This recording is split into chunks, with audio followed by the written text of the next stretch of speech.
Hello everyone, I'm Saket Vajpayee, Director of Prayas Physics Classes, Dehradun. Welcome to the fourth lecture of System of Particles and Rotational Motion.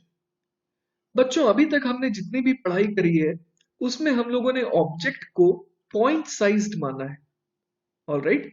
लेकिन अब जो topics हम लोग पढ़ने वाले हैं उसमें बॉडी के अलग अलग पॉइंट्स का सिग्निफिकेंस अलग अलग हो सकता है। तो रिजिड बॉडी का मतलब समझते हैं पहले क्या होता है। A rigid body is a collection of large number of particles moving in a constrained manner. अब देखते हैं कि वो constraint क्या होता है। The constraint is that the separation between any two particles of the system cannot change. All right? तो इसका मतलब ये हुआ कि मान लीजिए कि जैसा मैंने नीचे एक डायग्राम यहाँ पर बनाया है, ये एक बॉडी है, इसके दो पॉइंट्स को अगर देखते हैं, लेट अस से ये पॉइंट ए और ये पॉइंट बी है। अब ये कैसा भी मोशन करे, इस ए और बी के बीच की दूरी जो है वो चेंज नहीं हो सकती है, तो हम लोग इसे क्या कहेंगे, रिजिड बॉडी। लेकिन मान लीजिए ये मिट्टी का बना होता है ना, या फिर रबर का बना होता, सो दैट कि अगर मैं इसे प्रेस करूं तो ये डिफॉर्म हो जाए। अगर ये डिफॉर्म हो जाता तो आप सोच सकते हैं कि ए और बी के बीच की दूरी बढ़ भी सकती है और घट भी सकती है। तो ऐसे केस में बच्चों हम लोग इसे रिजिड बॉडी नहीं कहते। Alright, so the constraint is that the separation between any two particles of the system cannot change. All right, तो अब हम लोग एंटर करते हैं इस चैप्टर के दूसरे हिस्से में। चैप्टर का नाम आप लोग जानते हैं, system of particles and rotational motion है। तो अब हम लोग फाइनली रोटेशनल मोशन की तरफ बढ़ रहे हैं। चलिए, तो रोटेशनल मोशन की शुरुआत करते हैं with rotation of a rigid body about a given fix line. ये रोटेशन का सबसे सिंपल केस है जिसमें कोई फिक्स लाइन होती है जिसके अबाउट ये पूरी की पूरी बॉडी क्या करती है, सिर्फ और सिर्फ रोटेट करती है। और उस फिक्स्ड लाइन, जैसा कि आप इस लाइन के थ्रू देख रहे हैं, उस फिक्स्ड लाइन को कहते हैं हम लोग रोटेशन एक्सिस। वही यहाँ पहले बुलेट में लिखा है, the line about which the body rotates is called the axis of rotation या फिर रोटेशन एक्सिस। आइए एक बार इस बॉडी को देखते हैं। इस बॉडी के किसी पॉइंट को मैंने उठाया, जैसे कि ये वाला पॉइंट। अब आप देखिए कि ये पॉइंट जो है लगातार इस सर्कल में घूम रहा है। आप ये विजुलाइज कर पा रहे होंगे क्योंकि ये बॉडी लगातार घूम रही है। बॉडी के घूमने के कारण क्या हो रहा है, ये पॉइंट भी लगातार इस तरीके से घूम रहा है। और इस पॉइंट से अगर मैं इस लाइन पर परपेंडिकुलर ड्रॉ करूं, देखिए यहाँ पर परपेंडिकुलर ड्रॉ किया गया है, तो ये जहां पर भी इसे हिट कर रही है ना, ये वाला point on the axis of rotation, वो पॉइंट इस सर्कल का सेंटर बन जाता है ना। और ये जो रेडियस है वो क्या है, वो जैसा कि हमने ड्रॉ करते वक्त ही देखा था, वो इस एक्सिस के परपेंडिकुलर होती है। तो देखिए दूसरा बुलेट पॉइंट क्या लिखा है, the centre of the circular path of a particle is at the foot of the perpendicular from the particle to the axis. अब ये तो हमने एक किसी सर्कल की बात की। अब किसी और बॉडी के पॉइंट को अगर देखें तो ये अलग सर्कल बना रहा होगा। देखिए ये वाला पॉइंट जो है, ये हो सकता है कि थोड़ा बड़ा सर्कल बना रहा हो। कोई और पॉइंट देखें, अगर यहाँ का कोई पॉइंट देखें तो ये थोड़ा छोटा सर्कल बना रहा होगा। इन सारे सर्कल में क्या खासियत है वो देखते हैं। Different particles move in different circles, और इन सारी की प्लेन जो है, the planes of all the circles are parallel to each other. और हो भी क्यों ना, क्योंकि सबके जो ये जो रेडियस वाली लाइन है, ये क्या है, इस एक्सिस के परपेंडिकुलर। तो सेम एक्सिस के परपेंडिकुलर ये सारे रेडियस वाली लाइंस हैं, तो ये सारे के सारे सर्कल्स की जो प्लेन है वो क्या होगी, आपस में parallel. And the radii depend on the distance of the particles from the axis. बिल्कुल सही बात है, जो जितना पास होगा एक्सिस के उसका रेडियस उतना ही कम होगा, और जो जितना दूर होगा उसका रेडियस उतना ही ज्यादा होगा। ऑल राइट, तो अब देखते हैं एक और बात जो लिखी है यहाँ पर, वो क्या लिखी है, each particle takes equal time to complete its circle. अब ये बात भी सही है, क्योंकि ऐसा हो रहा है कि ये वाला पॉइंट कितने देर बाद घूम करके वापस यहीं आ जाएगा, ठीक उतने ही देर बाद जितने देर बाद कोई और पॉइंट इस तरीके से सर्कल में घूम करके आ जाए। क्यों, क्योंकि सारे के सारे पॉइंट जो हैं वो किस तरीके से घूम रहे हैं, it depends on this body. ये बॉडी जिस भी एंगुलर स्पीड से घूम रही है, सारे के सारे पार्टिकल्स भी तो उसी एंगुलर स्पीड के साथ घूम रहे हैं, तो मतलब सारे के सारे सर्कल्स जो हैं उनका रेडियस भले अलग अलग है, लेकिन उन सारे सर्कल्स को कवर करने वाले पार्टिकल्स का टाइम पीरियड क्या है, बिल्कुल सेम है। चलिए तो इस लेक्चर के पहले सवाल को डील करते हैं। सवाल है, starting from rest a fan takes 5 seconds to attain the maximum speed of 400 RPM, जिसका फुल फॉर्म है revolutions per minute, assuming constant acceleration, find the time taken by the fan in attaining half the maximum speed. All right, तो सबसे पहले देख लेते हैं कि अपने को गिवन क्या क्या है ना। अपने को गिवन है कि इसकी इनिशियल एंगुलर स्पीड कितनी है, ओमेगा नॉट बराबर 0 रेडियन पर सेकेंड, क्योंकि यहाँ क्या लिखा है, स्टार्टिंग फ्रॉम रेस्ट। उसके बाद क्या लिखा है, कितना टाइम दिया हुआ है, टी बराबर दिया हुआ है 5 सेकेंड। 5 सेकेंड के बाद क्या हो रहा है, इसका ओमेगा जो है वो कितना हो गया, वो दिया हुआ है हमारे को आरपीएम में, 400 आरपीएम। अब 400 आरपीएम को हम लोग रेडियन पर सेकंड में कैसे कन्वर्ट करें, तो यही एक्चुअली ये सवाल हमारे को सिखाना चाह रहा है, बाकी इस सवाल में कुछ खास है नहीं। 400 आरपीएम का मतलब हुआ 400 रिवॉल्यूशंस पर मिनट, मतलब कि 400 इंटू 2 पाई रेडियन ये कवर करता है कितने देर में, इन 1 मिनट। 2 पाई कहां से आया भाई, एक सर्कल में सेंटर अगर ये पूरा का पूरा घूम रहा है मतलब कितना एंगल सबटेंड कर रहा है, 2 पाई रेडियन। तो इसका मतलब एक रिवॉल्यूशन में कितना रेडियन कवर हो रहा है, 2 पाई रेडियन। तो 400 आरपीएम में 400 इंटू 2 पाई रेडियन। तो हम लोग यहाँ पर देख सकते हैं, यूनिटरी मेथड लगा देते हैं, 60 सेकंड में कितना रेडियन कवर हो रहा है, 800 पाई। तो 1 सेकंड में कितना रेडियन कवर हो रहा है, 800 पाई अपॉन 60, इतना रेडियन कवर हो रहा है।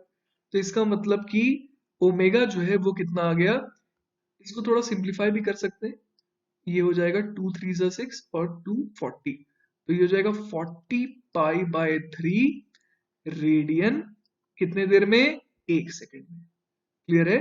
तो बेसिकली अपने को इस डेटा पर सबसे ज्यादा जोर देना है कि ओमेगा नॉट दिया हुआ है, टाइम दिया हुआ है, और ओमेगा दिया हुआ है after t equal to 5 second. अब जो है आप देखिए इसमें क्या लिखा है, एज्यूमिंग कांस्टेंट एक्सेलरेशन। कौन सा एक्सेलरेशन कांस्टेंट है यहाँ पर, एंगुलर एक्सेलरेशन है ना। यहाँ पर अल्फा को हमें मानना है कांस्टेंट, तो अपने लिए कोई मुश्किल वाली बात नहीं है।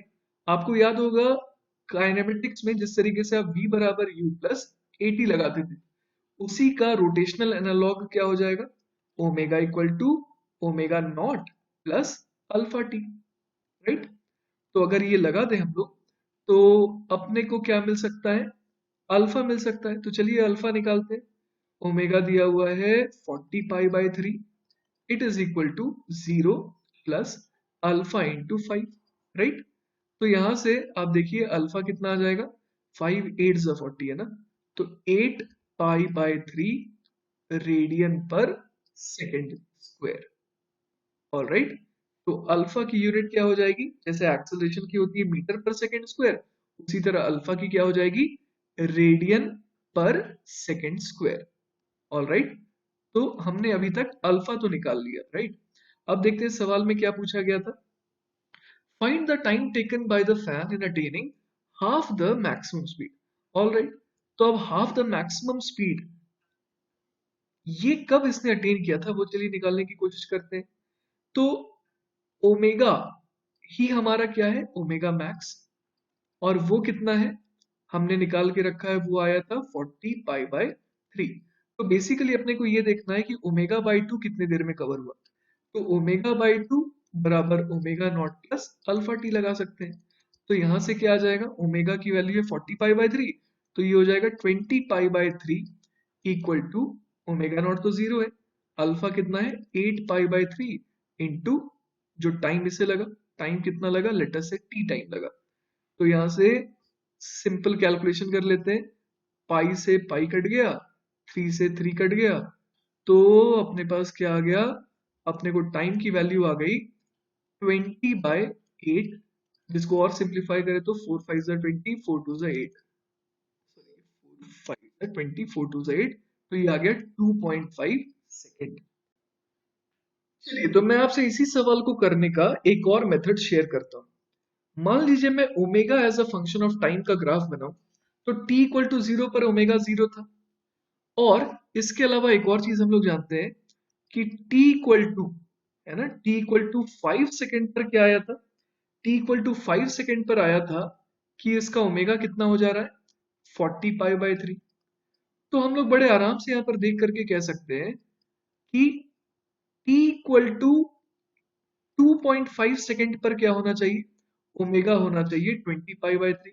ये हम लोग इसलिए बोल पा रहे हैं क्योंकि यहाँ पर जो ओमेगा और टी का जो ग्राफ बनेगा वो बिल्कुल लीनियर बनेगा and passing through the origin. बात समझ पा रहे हैं आप? ऐसा क्यों बन रहा है? The graph of omega versus time is a straight line passing through origin because alpha is constant and omega naught is equal to 0। तो इन दोनों बातों को मैंने जब देखा तो मुझे क्लियरली समझ में आ गया कि omega as a function of time का ग्राफ ऐसा बनेगा। और मुझे ये जानकारी थी कि t इक्वल टू 5 पर ओमेगा 40 पाई बाय 3 है। तो जब ओमेगा को आधा करना है तो इसका मतलब टाइम को भी आधा करना होगा। क्लियर है ये बात? तो ये ऐसे मेथड्स हैं जिनसे आपका टाइम बच जाएगा during exam. All right, so let's quickly move on to the next question.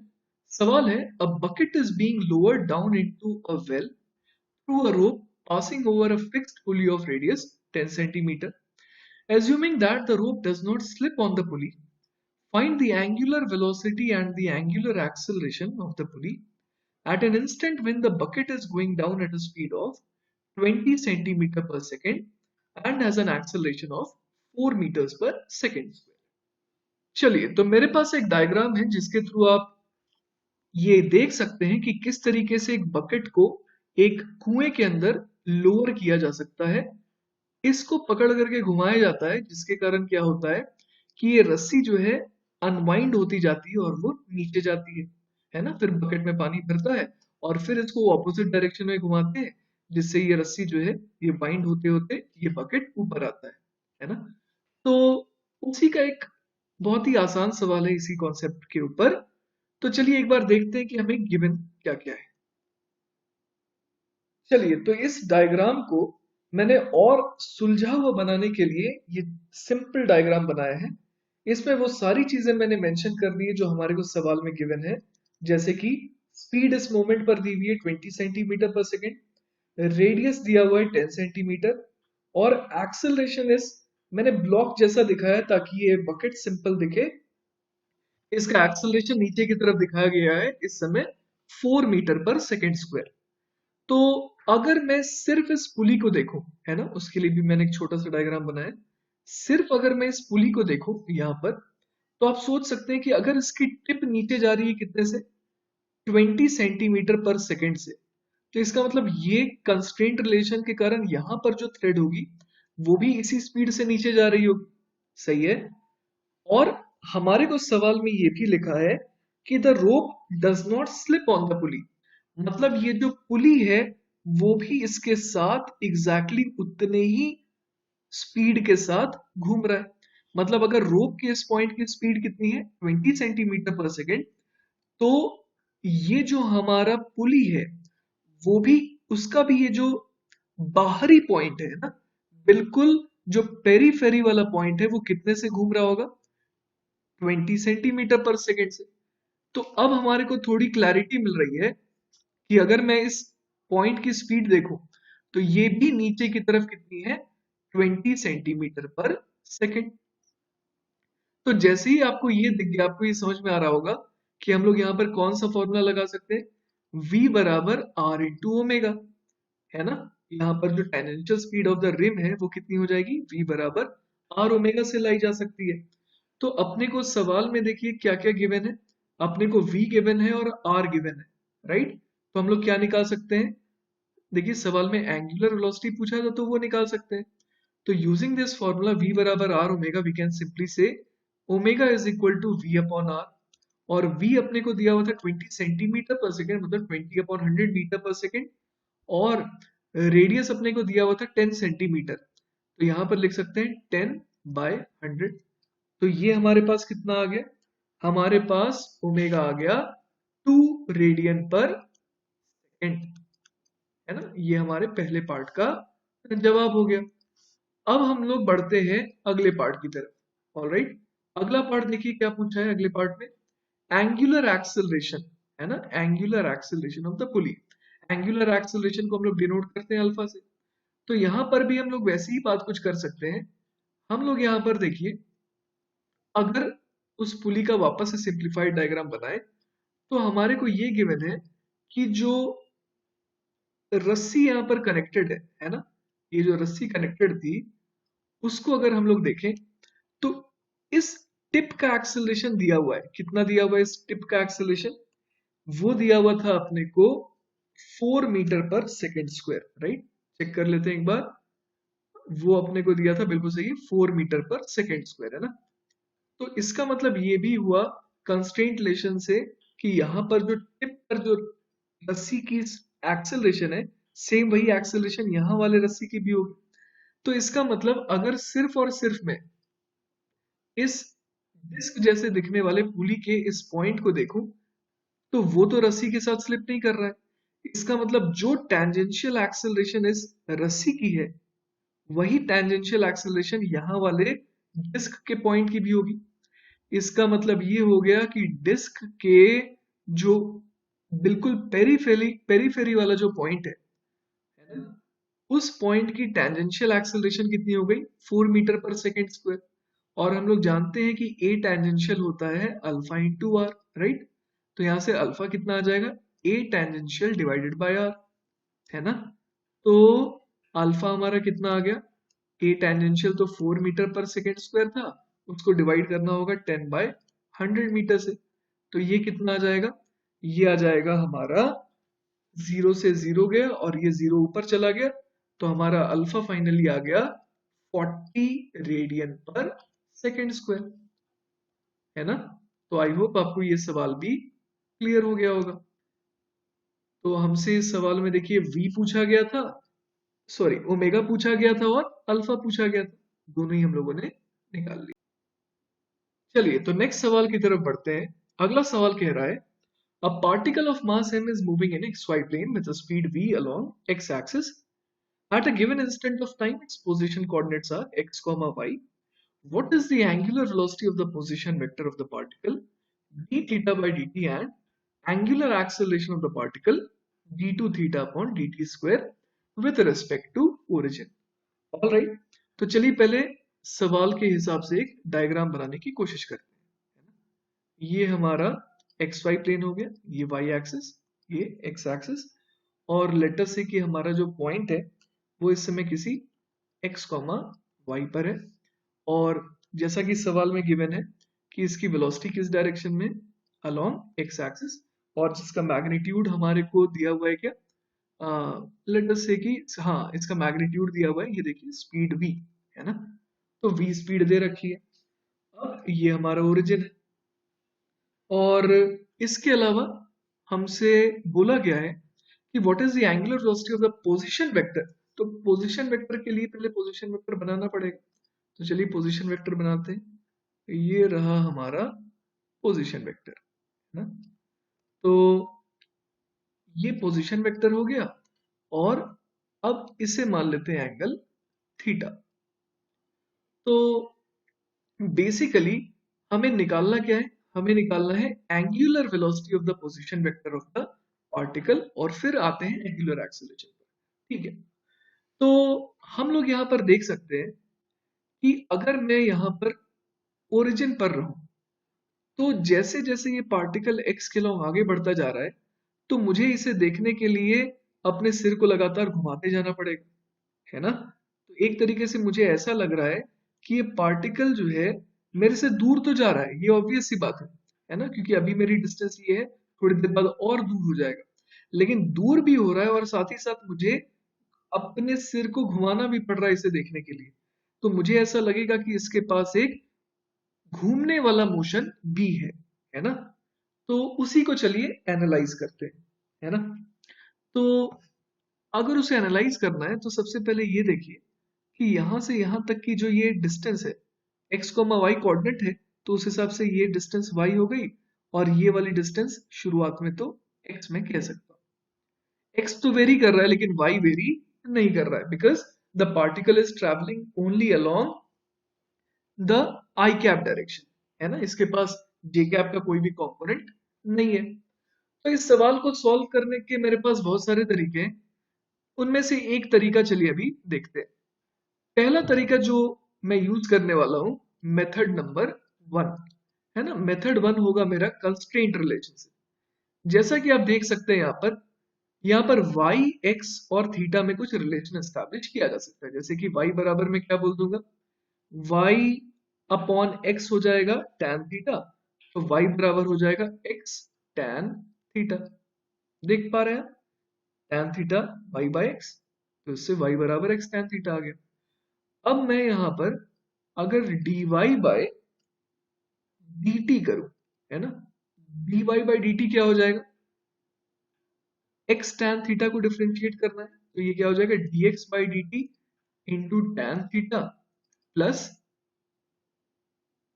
tan theta का डिफरेंशिएशन क्या हो जाएगा, tan थीटा का डिफरेंशिएशन हो जाएगा sec स्क्वायर थीटा, तो sec square theta d theta by D t multiplied by x. मैंने यहाँ पर प्रोडक्ट रूल लगाया है, तो dy बाई डी टी तो जीरो है, y के लॉन्ग इसकी कोई स्पीड ही नहीं है। और अगर आप एनालाइज करें तो आप देखेंगे कि जैसे जैसे ना x कोऑर्डिनेट बढ़ रहा है वैसे वैसे ये थीटा कम हो रहा है। क्या आप समझ पा रहे हैं, x के बढ़ने से थीटा जो है वो और छोटा होता जा रहा है। इसका मतलब d theta by D T जो है वो क्या आएगा, नेगेटिव, राइट। तो इसका मतलब कि अगर मैं ओमेगा को एंगुलर स्पीड का मैग्नीट्यूड कह रहा हूं तो ओमेगा हमारा d theta by D T नहीं बल्कि minus of d theta by D T होगा, where omega is the magnitude of angular velocity, right. तो अब जरा देखें यहाँ पर, तो जैसा कि मैंने बताया ये लेफ्ट साइड वाला टर्म तो जीरो हो गया क्योंकि dy by D t zero है। तो अब क्या लिख सकते हैं, dx by D t multiplied by tan theta plus sec square theta d theta by D t into x is equal to zero, right. dx by D t हमें पता है कि v है, x बढ़ रहा है इसीलिए dx बाई टी पॉजिटिव होगा और v हो जाएगा into tan theta plus sec square theta d theta by D T को मैंने आपको गाइड कर ही दिया कि क्या लिख सकते हैं, minus omega into x equal to zero. तो यहां से क्या आ गया, omega x sec square theta is equal to v tan theta, है ना। तो यहां से अपने को ओमेगा कितना आ गया, ओमेगा आ गया v tan theta upon x sec square theta. क्या इसको और सिंप्लीफाई किया जा सकता है, चलिए करने की कोशिश करते हैं। ये हो जाएगा v sine theta upon cos theta और ये x है और sec स्क्वायर थीटा कितना हो जाएगा, cos square theta 1 upon cos square theta होता है। तो ये हमारा हो गया साइन और cos एक चला गया और ये बच गया v sine theta cos theta whole divided by x, right. तो अब अगर इसे हम लोग थोड़ा और सिंप्लीफाई करें तो ये बन गया v upon x, sine theta कितना आ रहा है, साइन थीटा आ रहा है y upon under root y square plus x square और cos थीटा कितना आ रहा है x upon under root of x square plus Y square. तो ये हमारा बन जाएगा x y upon x square plus Y square. तो यहाँ से फाइनली हमारा ओमेगा कितना आ गया, ये आ गया x से x चला गया तो v Y upon x square plus Y square, alright. तो ये तो हमारे एंगुलर वेलोसिटी का मैग्नीट्यूड आया, राइट। तो अब जो है मैग्नीट्यूड हमने तो फॉर्मूले से निकाल लिया, अब डायरेक्शन कैसे बताएं। तो डायरेक्शन के लिए आप देखिए, आपको ये समझ में आ रहा है कि इसका सेंस जो है रोटेशन का वो इस तरीके से क्लॉकवाइज डायरेक्शन में, और क्लॉकवाइज डायरेक्शन में है तो अगर मैं राइट हैंड थंब रूल का इस्तेमाल करूं, अपनी फिंगर्स को इस तरीके से कर्ल करूंगा तो मेरा अंगूठा किस डायरेक्शन में पॉइंट करेगा, इनटू द प्लेन, राइट। तो इसका मतलब कि ओमेगा वेक्टर की डायरेक्शन क्या हो गई, माइनस के कैप। तो यहाँ पर मैं सिंपली लिख सकता हूँ ओमेगा इतना आ गया और ओमेगा वेक्टर कितना हो जाएगा v Y upon x square plus Y square और डायरेक्शन हो जाएगी माइनस ए। चलिए तो अब अल्फा को स्टडी करने की कोशिश करते हैं। तो अल्फा एक तरीके से क्या होता है rate of change of angular velocity. तो फर्स्ट ऑफ ऑल मैं देखता हूं कि किस रेट से ये ओमेगा चेंज हो रहा है ना। तो मैं D omega by D T पहले निकालने की कोशिश करता हूँ। D omega by D T क्या हो जाएगा ये v और y दोनों ही कांस्टेंट है तो वो तो कांस्टेंट बाहर आ गए और अंदर क्या बच गया 1/x² प्लस वाई स्क्वायर का डिफरेंशिएशन करना होगा। तो वो मैं चेन रूल से बोल सकता हूँ 1/समथिंग का डिफरेंशिएशन होता है -1 दैट थिंग का स्क्वायर। तो मैंने लिख दिया सबसे पहले -1/x² प्लस वाई स्क्वायर का भी स्क्वायर। अब x square plus Y square को मुझे डिफरेंशिएट करना है राइट। तो x square plus Y square को अगर मुझे डिफरेंशिएट करना है तो यहाँ पर y तो कांस्टेंट है तो सिर्फ वेरिएबल क्या है एक्स स्क्वायर। तो ये हो जाएगा 2x। लेकिन मुझे dx बाई dt भी इस बार लिखना पड़ेगा क्योंकि ये जो डिफरेंशिएशन मैं परफॉर्म कर रहा हूँ वो है विथ रिस्पेक्ट टू टाइम। तो मेरे पास D omega by D T क्या आ गया D omega by D T आ गया minus V Y upon x square plus Y square की पावर 2 मल्टीप्लाइड बाय 2x और dx बाई dt को मैं क्या बोल सकता हूँ v। तो ये क्या बन गया v स्क्वायर राइट। तो बेसिकली हम लोग ये देख पा रहे हैं कि ओमेगा जो है वो वक्त के साथ घट रहा है ना। D omega by D T के नेगेटिव आने का क्या मतलब हुआ कि ओमेगा टाइम के साथ कम हो रहा है। तो ये साफ हो चुका है कि अल्फा जो है ना अल्फा की डायरेक्शन क्या आएगी ओमेगा के अपोजिट। तो अल्फा वेक्टर को हम लोग क्या बोल सकते हैं अल्फा वेक्टर को बोल सकते हैं v square y 2x whole divided by x square plus Y square की पावर 2 और डायरेक्शन इसकी क्या हो जाएगी opposite to omega vector. Omega vector की डायरेक्शन किधर को थी माइनस के क्या तो इसकी डायरेक्शन हो जाएगी अलोंग के क्या। ऑल राइट तो आंसर तो हमारा आ गया पर हम एक और चीज सीखते हैं। मैं आपको ओमेगा निकालने का एक और तरीका बताना चाह रहा हूं और वो तरीका ये है कि शुरुआत में आप देख रहे थे कि इसकी लोकेशन क्या थी यहाँ पर थी ये x कॉमा y था है ना। अब ये जो वेलोसिटी है ना ये दो काम कर रही है इस समय। एक तो काम ये ऐसा कर रही है कि इस वेलोसिटी का एक कंपोनेंट देखिए इस डायरेक्शन में है ना अलोंग द रेडियस वेक्टर है ना ये जो पोजीशन वेक्टर है उसी के अलोंग है। और एक वेलोसिटी वेक्टर की जो कंपोनेंट है वो हम लोग देख पा रहे हैं किस डायरेक्शन में ये perpendicular to the position vector. जैसा कि आप देख पा रहे हैं मैंने वेलोसिटी वेक्टर को क्या किया दो कंपोनेंट्स में ब्रेक कर दिया। ऑलराइट तो अब ये एंगल को हमने थीटा कहा था तो और कौन सा एंगल थीटा हो गया ये वाला एंगल भी थीटा हो गया राइट। ये एंगल थीटा हो गया। तो मेरे को वेलोसिटी के दो कंपोनेंट दिखाई दे रहे हैं एक दिखाई दे रहा है v cos थीटा और एक दिखाई दे रहा है v sin थीटा। अब आप मुझे बताइए कि ये v cos थीटा क्या कर रहा है। सिर्फ अगर v cos थीटा होता v sin थीटा नहीं होता तो क्या ये थीटा चेंज होता बिल्कुल भी नहीं। ये वाला v cos थीटा तो सिर्फ इसे रेडियल डायरेक्शन में ले जा रहा है। और अगर v cos थीटा नहीं होता और ये सिर्फ v sin थीटा होता है ना जो कि इसके परपेंडिकुलर डायरेक्शन में है तब तो वो किस तरीके से बिहेव करता उसी तरीके से बिहेव करता एज इफ कि एक सर्कल है और यहाँ पर ये परपेंडिकुलर डायरेक्शन में कोई वेलोसिटी है ना परपेंडिकुलर टू द रेडियस। तो वो तो इसके लिए टेंजेंशियल वेलोसिटी का काम कर जाता है। तो हम लोग सर्कल के केस में जानते हैं कि ये वाली जो वेलोसिटी होती है ना टेंजेंशियल डायरेक्शन में जो कि रेडियस के परपेंडिकुलर होती है। तो इस रेडियस के परपेंडिकुलर वेलोसिटी के कंपोनेंट को मैं v परपेंडिकुलर मान लीजिए कह रहा हूँ। तो v परपेंडिकुलर है और ये r है तो ओमेगा क्या हो जाता था v परपेंडिकुलर अपॉन r। तो उसी तरीके से v cos थीटा का घुमाने में कोई रोल नहीं है घुमाने में सिर्फ रोल किसका है v sin थीटा का। तो हम लोग सिंपली ओमेगा क्या बोल सकते थे ओमेगा का मैग्नीट्यूड हो जाता v sin theta divided by r है ना।